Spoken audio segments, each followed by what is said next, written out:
നമ്മുടെ ജീവിതത്തിൽ എല്ലാം നഷ്ടപ്പെട്ടു എന്ന് തോന്നുന്ന ചില നിമിഷങ്ങളില്ലേ? അങ്ങനെയൊരവസ്ഥയിൽ ഒരാൾക്ക് എങ്ങനെ തികഞ്ഞ സമാധാനം കണ്ടെത്താൻ കഴിയും? ഇന്നത്തെ ഈ ചിന്തയിൽ നമ്മൾ ചർച്ച ചെയ്യാൻ പോകുന്നത് വളരെ മനോഹരവും ഒപ്പം നാടകീയവുമായ ഒരു പഴയ സൂഫി കഥയെക്കുറിച്ചാണ്. മനുഷ്യസഹജമായ എല്ലാ പ്രതീക്ഷകളും അസ്തമിക്കുന്നൊരവസ്ഥയിൽ ഭൗതികമായ നഷ്ടങ്ങൾക്കപ്പുറം ഹൃദയത്തിന്റെ പ്രകാശം എങ്ങനെ കണ്ടെത്താം എന്നാണ് ഈ കഥ നമ്മെ പഠിപ്പിക്കുന്നത്. ശരി, നമുക്ക് നേരെ വിഷയത്തിലേക്ക് വരാം. നിങ്ങളൊന്ന് ആഴത്തിൽ ചിന്തിച്ചു നോക്കൂ. നിങ്ങൾക്ക് ഏറ്റവും പ്രിയപ്പെട്ടതെല്ലാം, അക്ഷരാർത്ഥത്തിൽ നിങ്ങളുടെ കയ്യിലുള്ള എല്ലാം നഷ്ടപ്പെടുമ്പോൾ നിങ്ങൾക്ക് എങ്ങനെയാണ് പൂർണ്ണ മനസ്സോടെ അൽഹംദുലില്ലാ അഥവാ ദൈവത്തിന് സ്തുതി എന്ന് പറയാൻ സാധിക്കുക? കേൾക്കുമ്പോൾ ഇതൊരു സാധാരണ ചോദ്യമായി തോന്നാമെങ്കിലും നമ്മുടെ ചിന്താഗതിയെ ഒന്നാകെ മാറ്റിമറിക്കാൻ പോന്ന വലിയൊരു തത്വചിന്ത ഇതിലൊളിഞ്ഞിരിപ്പുണ്ട്. ഈ വലിയൊരു തത്വചിന്ത എന്താണെന്ന് മനസ്സിലാക്കാൻ നമുക്ക് പഴയകാലത്തെ ഒരു ചെറിയ സൂഫി മഠത്തിലേക്ക്, അതായത് ഒരു ഖാൻഖാഹിലേക്ക് ഒന്ന് പോകാം. പ്രശസ്തനായ സൂഫി വര്യൻ ഷഖീഖ് അൽ ബൽഖിയുടെ ആശയങ്ങളെ അടിസ്ഥാനമാക്കിയുള്ളതാണ് ഈ സംഭവം. അവിടെ ഒരു ഗുരു തന്റെ ശിഷ്യന്മാർക്ക് നൽകുന്നൊരു ഉപദേശമുണ്ട്. യഥാർത്ഥ ആരിഫ് അഥവാ അല്ലാഹുവിനെ അറിഞ്ഞവനെന്നാൽ എന്തെങ്കിലും ലഭിക്കുമ്പോൾ നന്ദി പറയുന്നവൻ മാത്രമല്ല, മറിച്ച് എല്ലാം നഷ്ടപ്പെടുമ്പോഴും ഒട്ടും പതരാതെ സ്തുതിക്കുന്നവനാണ്. ഇത് കേട്ടപ്പോൾ സ്വാഭാവികമായും ഒരു ശിഷ്യന് വലിയൊരു സംശയം തോന്നി. എല്ലാം നഷ്ടപ്പെടുമ്പോൾ എങ്ങനെയാണ് ഒരാൾക്ക് ഹൃദയപൂർവ്വം ദൈവത്തെ സ്തുതിക്കാൻ കഴിയുക? ഈ സംശയം മാറ്റാനായി ആ ഗുരു മനോഹരമായ ഒരു കഥ പറഞ്ഞു തുടങ്ങി. മരുഭൂമിയിലൂടെ മാറ്റ. കഥ തുടങ്ങുന്നത് അതികഠിനമായ ചൂടുള്ള വിശാലമായൊരു മരുഭൂമിയിലാണ്. ചുട്ടുപൊള്ളുന്ന ആ മണലാരണ്യത്തിലൂടെ ആ സൂഫിവര്യനും അദ്ദേഹത്തിന്റെ ശിഷ്യനും യാത്ര തിരിക്കുകയാണ്. അവരുടെ പക്കൽ ആകെയുള്ളത് ഒരു ചെറിയ ഭക്ഷണപ്പൊതിയും കുറച്ച് വെള്ളവും മാത്രം. യാത്ര പുരോഗമിക്കുന്തോറും കാഠിന്യവും കൂടി വരികയാണ്. കൊടും വെയിൽ അവരെ വല്ലാതെ തളർത്തി തുടങ്ങി. പോരാത്തതിനെ ജീവൻ നിലനിർത്താനുള്ള ഏകമാർഗമായ ആ ഭക്ഷണവും നഷ്ടപ്പെടുന്നു. അവസാനം മരുഭൂമി താണ്ടാൻ കൂടെയുണ്ടായിരുന്ന ഏക ആശ്രയമായ ഒട്ടകവും തളർന്നു വീഴുന്നു. ശാരീരികമായും മാനസികമായും അവർ വല്ലാതെ തളർന്നു പോകുന്ന നിർണായക നിമിഷങ്ങളാണിത്. അതായത് യാത്ര അങ്ങനെ തുടരുന്നതിനിടയിൽ അപ്രതീക്ഷിതമായി അതിശക്തമായൊരു കാറ്റ് വീശുവാണ്. ആ കാറ്റില് അവരുടെ കയ്യിലുണ്ടായിരുന്ന ആ ഒരേയൊരു ഭക്ഷണപ്പൊതി മണലിൽ വീണ് നശിച്ചുപോയി.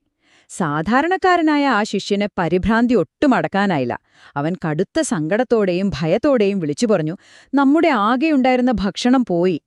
ആ കൊടും മരുഭൂമിയിൽ പട്ടിണി കിടന്ന് മരിക്കേണ്ടി വരുമല്ലോ എന്ന വലിയൊരു ഭയം അവനെ വല്ലാതെ പിടികൂടിയിരുന്നു. എന്നാൽ ആ ഗുരുവിന്റെ പ്രതികരണം എന്തായിരുന്നു എന്ന് നിങ്ങൾക്കറിയാമോ? ആ ശിഷ്യന്റെ ഭയത്തിന് നേർവിപരീതമായി, യാതൊരു ഭാവവ്യത്യാസവുമില്ലാതെ അദ്ദേഹം വളരെ ശാന്തനായ ആകാശത്തേക്ക് നോക്കി പറഞ്ഞു, അൽഹംദുലില്ലാ. ആലോചിച്ചു നോക്കൂ, തങ്ങളുടെ ഏക ഉപജീവനമാർഗം കൺമുന്നിൽ നഷ്ടപ്പെട്ടിട്ടും അങ്ങേയറ്റത്തെ നന്ദിയോടെയും തികഞ്ഞ സമാധാനത്തോടെയുമാണ് അദ്ദേഹം ആ പ്രതിസന്ധിയെ നേരിട്ടത്. ഇതുകൊണ്ടൊന്നും ആ പ്രതിസന്ധികൾ അവിടെ തീരുന്നില്ല. കുറച്ചുകൂടി ദൂരം മുന്നോട്ടു പോയപ്പോഴേക്കും കടുത്ത ചൂടിലും ക്ഷീണത്തിലും അവരുടെ ഒട്ടകം പൂർണ്ണമായും തളർന്നു വീണു. ഇനി യാത്ര തുടരാൻ യാതൊരു നിർവാഹവുമില്ലാത്ത അവസ്ഥ. ഇതോടെ ശിഷ്യന്റെ നിയന്ത്രണം പൂർണ്ണമായും നഷ്ടപ്പെട്ടു. അവൻ കടുത്ത നിരാശയോടെയും ദേഷ്യത്തോടെയും ഗുരുവിനോട് പൊട്ടിത്തെറിച്ചു. ഗുരോ, നമുക്ക് അതികഠിനമായി വിശക്കുന്നു. ഒട്ടകം ചത്തുപോയി. നമ്മൾ ഈ കൊടും മരുഭൂമിയിൽ ഒറ്റപ്പെട്ടു. ഇതിലെന്താണിത്ര സ്തുതിക്കാനുള്ളത്? സത്യത്തിൽ ഏതൊരു സാധാരണ മനുഷ്യനും തോന്നിപ്പോകുന്ന ഏറ്റവും സ്വാഭാവികമായ ചോദ്യമായിരുന്നു അത്. എന്നിട്ടും ആ ഗുരുവിന് യാതൊരു കുലുക്കവും ഉണ്ടായിരുന്നില്ല കേട്ടോ. സ്വന്തം ജീവൻ തന്നെ അപകടത്തിലായ ആ നിമിഷത്തിലും ഒട്ടും പതരാതെ അദ്ദേഹം വീണ്ടും ആവർത്തിച്ചു, അൽഹംദുലില്ലാ. യാതൊരു പ്രതീക്ഷയുമില്ലാത്ത ആ ചുറ്റുപാടിലും തന്റെ സമാധാനം ഒട്ടും കൈവിടാതെ അദ്ദേഹം പ്രപഞ്ചനാഥനെ സ്തുതിച്ചുകൊണ്ടേയിരുന്നു. എന്തുകൊണ്ടായിരിക്കും ഇത്ര വലിയ ദുരന്തങ്ങൾക്കിടയിലും അദ്ദേഹം അങ്ങനെ ചെയ്തതെന്ന് നിങ്ങൾ ചിന്തിക്കുന്നുണ്ടാകും. ഇവിടെയാണ് ഗുരുവിന്റെ ആ വലിയ ആത്മീയ കാഴ്ചപ്പാട് നാം മനസ്സിലാക്കേണ്ടത്. അദ്ദേഹം ശിഷ്യന് നൽകിയ മറുപടി ഇതായിരുന്നു, മകനെ, എന്റെ ഖൽബ് അഥവാ ഹൃദയം കാണുന്നത് നഷ്ടപ്പെട്ട ഒട്ടകത്തെയോ ഭക്ഷണത്തെയോ അല്ല, പകരം ഈ പരീക്ഷണത്തിലൂടെ എന്റെ അഹന്തയെ ഇല്ലാതാക്കുന്ന ആ വലിയ ഉടമസ്ഥനെയാണ്. അവനെന്നെ പരീക്ഷിക്കാൻ തോന്നി. അതുതന്നെ എന്റെ ഏറ്റവും വലിയ ഭാഗ്യം. നമ്മൾ വെറും ഭൗതികമായ നഷ്ടങ്ങളെക്കുറിച്ച് വിലപിക്കുമ്പോൾ അദ്ദേഹം അത് കണ്ടത് തന്റെ ആത്മീയ വളർച്ചയ്ക്കുള്ള ഒരു വലിയ അവസരമാണാണ്. അന്തിമ പരീക്ഷണവും ഒളിഞ്ഞിരിക്കുന്ന അനുഗ്രഹവും. വിശപ്പും ദാഹവും സഹിച്ച് നാളെ എന്ത് സംഭവിക്കുമെന്നറിയാത്ത ഭയാനകമായ ഒരു രാത്രി ആ മരുഭൂമിയിൽ ഒരു മരത്തണലിൽ അവർക്ക് കഴിച്ചുകൂട്ടേണ്ടി വന്നു. എന്നാൽ പിറ്റേന്ന് രാവിലെ ഉണർന്നു നോക്കിയപ്പോൾ അവർ കണ്ട കാഴ്ച ശരിക്കും ഞെട്ടിക്കുന്നതായിരുന്നു. അവർ യാത്ര ചെയ്യാൻ ഉദ്ദേശിച്ചിരുന്ന, അവർക്കെത്തിച്ചേരേണ്ടിയിരുന്ന ആ അടുത്ത ഗ്രാമം തലേരാത്രിയിലുണ്ടായ അതിശക്തമായ ഒരു മണൽക്കാറ്റിൽ പൂർണ്ണമായും തകർന്ന നാമാവിശേഷമായിട്ടുണ്ടായിരുന്നു. ഒന്നാലോചിച്ചു നോക്കൂ, അവരുടെ ഒട്ടകം ചത്തില്ലായിരുന്നെങ്കിൽ, അവരുടെ ഭക്ഷണം നഷ്ടപ്പെട്ടില്ലായിരുന്നെങ്കിൽ, അവർ ഇന്നലെ രാത്രി തന്നെ ആ ഗ്രാമത്തിലെത്തുമായിരുന്നു. അങ്ങനെ സംഭവിച്ചിരുന്നെങ്കിൽ ഉറപ്പായും അവർ ആ മണൽക്കാറ്റിൽപ്പെട്ടു മരിച്ചുപോകുമായിരുന്നു. ചുരുക്കത്തിൽ ആ നഷ്ടങ്ങളായിരുന്നു അവരുടെ ജീവനെ തന്നെ രക്ഷിച്ചത്. ഈയൊരു സംഭവം വളരെ മനോഹരമായി നമുക്ക് കാണിച്ചു തരുന്നത് രണ്ട് തരം നന്ദിപ്രകടനങ്ങൾ തമ്മിലുള്ള വലിയ വ്യത്യാസമാണ്.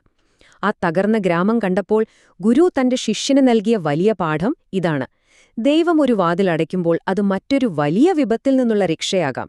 എന്തെങ്കിലും നേട്ടങ്ങൾ ലഭിക്കുമ്പോൾ നമ്മൾ പറയുന്ന നന്ദി വെറുതെ നാവുകണ്ടു പറയുന്നതാണ്. എന്നാൽ പ്രതീക്ഷകളെല്ലാം നഷ്ടപ്പെടുമ്പോഴും നമ്മൾ പറയുന്ന ആ അൽഹംദുലില്ലാ ഉണ്ടല്ലോ, അത് വരുന്നത് നമ്മുടെ ആഴമേറിയ ഖൽബിൽ നിന്നാണ്. പൂർണ്ണമായ വിശ്വാസമുള്ള ഹൃദയത്തിൽ നിന്ന് മാത്രമേ അതിന് കഴിയൂ. തവക്കുൽ, ആ വലിയ പദ്ധതിയിൽ വിശ്വസിക്കുക. അപ്പോൾ എന്താണ് യഥാർത്ഥത്തിൽ ഈ തവക്കുൽ?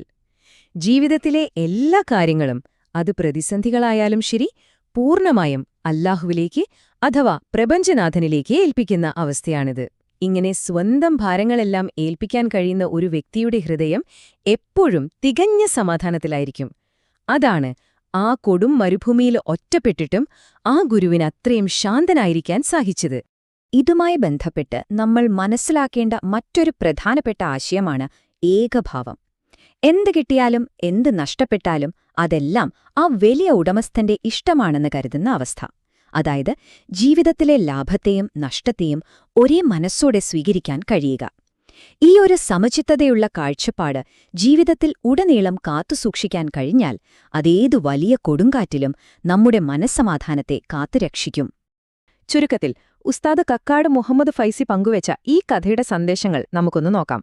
ഒന്നാമതായി, നമ്മുടെ ജീവിതത്തിൽ അടയുന്ന ഏതൊരു വാതിലും നമ്മെ രക്ഷിക്കാനുള്ള ഒരു മറഞ്ഞിരിക്കുന്ന വഴിയാകാം. ആ നിമിഷത്തിൽ നമ്മൾ അത് തിരിച്ചറിയുന്നില്ല എന്ന് മാത്രം.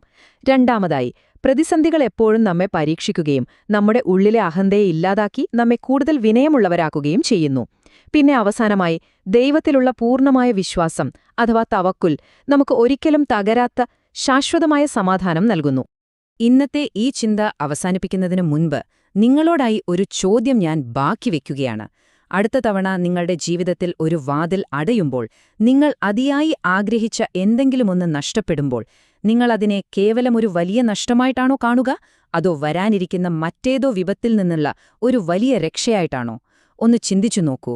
ആ സമാധാനം എപ്പോഴും നിങ്ങളുടെ കൂടെയുണ്ടാകട്ടെ. ഈ പെരുന്നാളിന് പ്രിയപ്പെട്ടവർക്ക് കൊടുക്കാൻ പറ്റിയ ഏറ്റവും മികച്ച സമ്മാനം എന്തായിരിക്കും? അറേബ്യൻ പെർഫ്യൂമുകളിലെ രാജകുമാരൻ മിസ്കി സുൽത്താൻ സ്പെഷ്യൽ എഡിഷൻ. മനം മയക്കുന്ന സ്വീറ്റ് ഊദ് സുഗന്ധം 24 മണിക്കൂർ നിൽക്കും. നല്ല കിടിലൻ ആത്മവിശ്വാസവും കിട്ടും. ഏറ്റവും വലിയ സർപ്രൈസ് എന്താണെന്നോ? ഇതിന്റെ വില വെറും 780 രൂപ മാത്രമാണ്. മാത്രമല്ല, നിങ്ങൾ കേരളത്തിൽ എവിടെയാണെങ്കിലും ഇത് തികച്ചും ഫ്രീ ആയി വീട്ടിലെത്തും. അപ്പോ ഒട്ടും വൈകിക്കണ്ട, വേഗം തന്നെ 9995814789 എന്ന നമ്പറിൽ വിളിച്ച് ഓർഡർ ചെയ്തോളൂ.